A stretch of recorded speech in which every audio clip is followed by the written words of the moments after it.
Говорят, медсестра – вторые руки хирурга, а в условиях боевых действий еще и ангел-хранитель. Сегодня у нас в гостях женщина с удивительной судьбой, операционная медсестра с 22-летним стажем, доброволец, мама двоих детей Лейсян Рахматуллина. Лейсян, здравствуйте. Здравствуйте.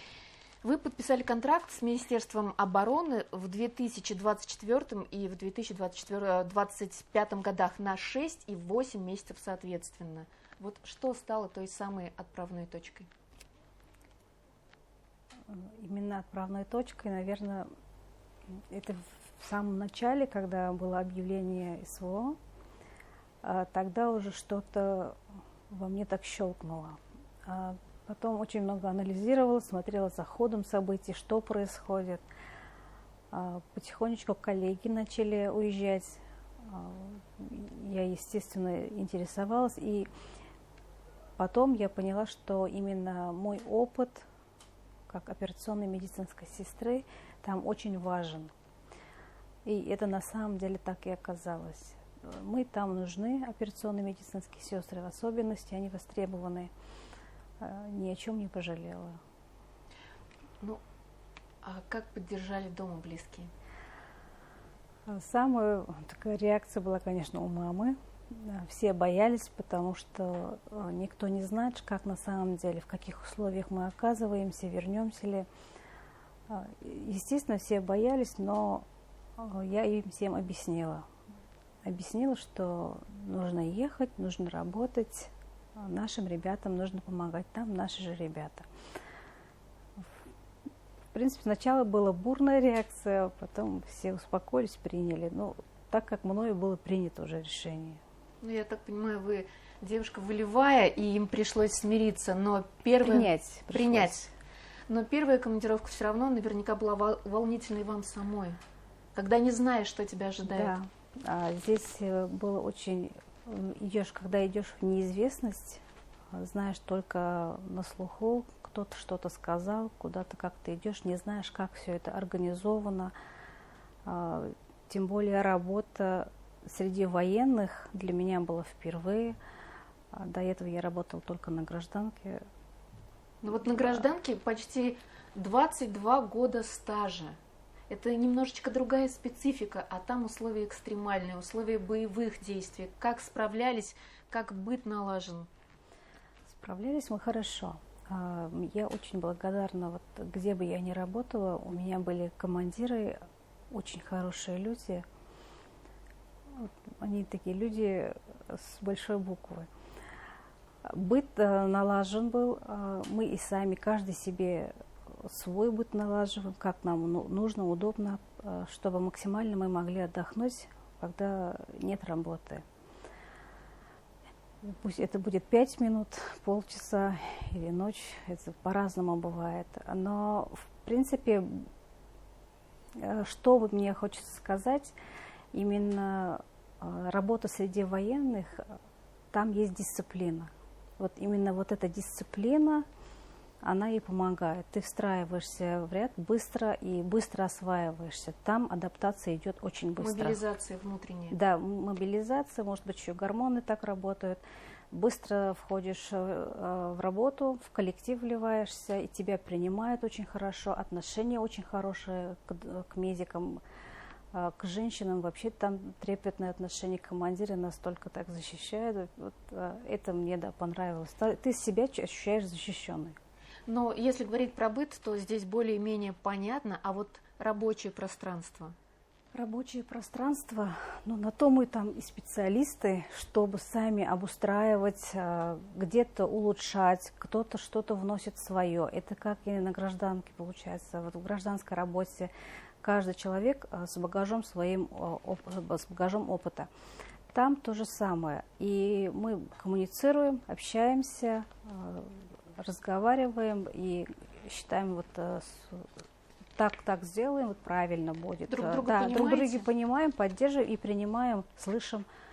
Там как-то ближе становишься, роднее становишься друг к другу. А Это быстро происходит. В принципе, всего хватает. Но если бывают недостачи, потому что у нас поток был большой, Где-то гуманитарщики помогают. Мне помогали гуманитарщики из Башкирии. Приятно, наверное, Очень особенно. приятно. Это же как частица дома. Да, мы познакомились по соцсетям, когда я находилась в командировке, а наши ребята были здесь. И вот так только познакомились, а уже лично мы здесь встретились после завершения командировки.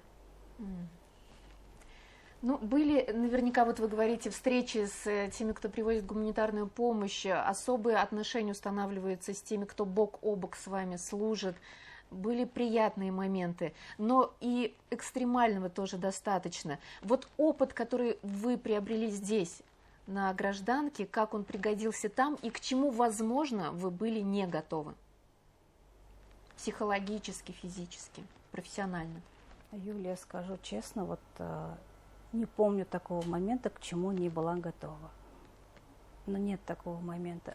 Был единственный случай, вот когда это первая командировка, был большой поток бойцов, она поступала, и я тогда как-то вот мы быстренько уже начали работаем, когда уже вот в ходе работы стабилизировалось, но у нас идет, и тогда я поняла, что вот я работала в ЦРБ, я работала в городской больнице номер 21, начинала работать, где нам говорили, вы универсальные медсестры, должны знать все операции, не только плановые, все, у вас не должна быть только одна операционная.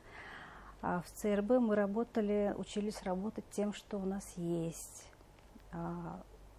Это тоже помогает очень сильно. Вы еще в кардиоцентре работали, в больнице скорой медицинской помощи. Да, вот это все в совокупности, оно как-то вот выстраивается. И вот весь этот опыт, он мне, где бы я ни работала, какие бы навыки я ни получала, они мне все понадобились. Я благодарна всем своим работникам, работодателям, своим всем коллегам, которые меня видят, слышат. Это все понадобилось, все нужно. А как они вас отпустили, как поддерживают на расстоянии? Пишут. Гордятся вами? Я не знаю, гордятся. Вот это единственное, привет, как ты там? Вот это сообщение. Я думаю, что даже короткое «как ты там» ценится в 100 крат. Да. То, что вспомнили, написали, спасибо большое. А сейчас как поддерживаете отношения с теми, кто остался служить? Да, отношения поддерживаем. После того, как я сюда приехала, мы еще отправили гуманитарки. Нам ребята здесь помогли. Они уже сами только списки запросили и все сделали. То есть продолжаете поддерживать связь? С девочками и с новыми знакомыми мы продолжаем общаться. Нужны руки, говорят, приезжайте на работу. Ну, помимо того, что вы медицинская сестра, вы еще и занимаетесь бизнесом, вы учитесь, вы мама 2 детей. Я, конечно, уже спрашивала, но еще раз спрошу, как все успеваете? Никак. Всего по чуть-чуть, где-то делегировать приходится. Вот есть у тебя поставленные цели, и от них невозможно отказаться. От учебы невозможно отказаться. Зарабатывать тоже нужно. Это все нужно. Я знаю, что вот этот многолетний труд, ваша самоотдача были высоко оценены, и к празднику 8 марта главы Республики Башкортостан Радик Фаритович Хабиров вручил вам лично награду «Вы заслуженный работник здравоохранения». Волнительно было. Расскажите, как это? Очень, очень волнительно было. Это, во-первых, это было очень неожиданно. Мне сказали за 2 дня, что будет награда. Какая награда? Где будет вручаться? Не сказали. Вначале меня пригласили с Советского района на концерт, на этот же концерт. Потом еще раз позвонили, сказали, будет награда. Я так поняла, что 2 пригласили. Вот. Ну, было это очень волнительно. У меня первая награда, у меня не было таких наград. Поэтому это неожиданно, как себя вести. Мне же примерно сказали, что... Но держались вы молодцом. Я видела вас со сцены, да, и была восхищена. И на экране было такое эпичное видео, что вы смелые, вы отважные. Я думаю, что заслуженная награда. Знаете, это очень, во-первых, это неожиданность, но это было очень приятно. Когда вот с первой командировки я когда приехала, быстро-быстро вот что успела, что не успела, сделала и уехала. Так сложились обстоятельства, что мне нужно было уже уезжать. А сейчас я приехала, столько всего скопилось. Вот вы говорили, организационные моменты. Вы в контакте с администрацией какого района? Советского района. Вот здесь я что хочу сказать. Вот это награда. Ты чувствуешь, что про тебя не забыли, что видят, что ты приехала, тебя оценили. Это все равно очень приятно. Мне было очень приятно, честно. Поддержка есть. Да. Поэтому, может быть, я так и держалась, потому что мне было комфортно и приятно. Ну вот я не... А Советский район, глава Советского района Айдар Рафаэльевич, он пришел поздравить, тоже 7 марта, и он сказал, что нужно обращаться. Если у вас есть проблемы после того, как вы вернулись, нужно обращаться, потому что мы не можем знать, видеть, что каждый вот из вас прибыл. То ли в отпуск приехали, то ли уже все, командировка закончилась. Какие дела, заботы накопились. Но самое главное, что вы в контакте.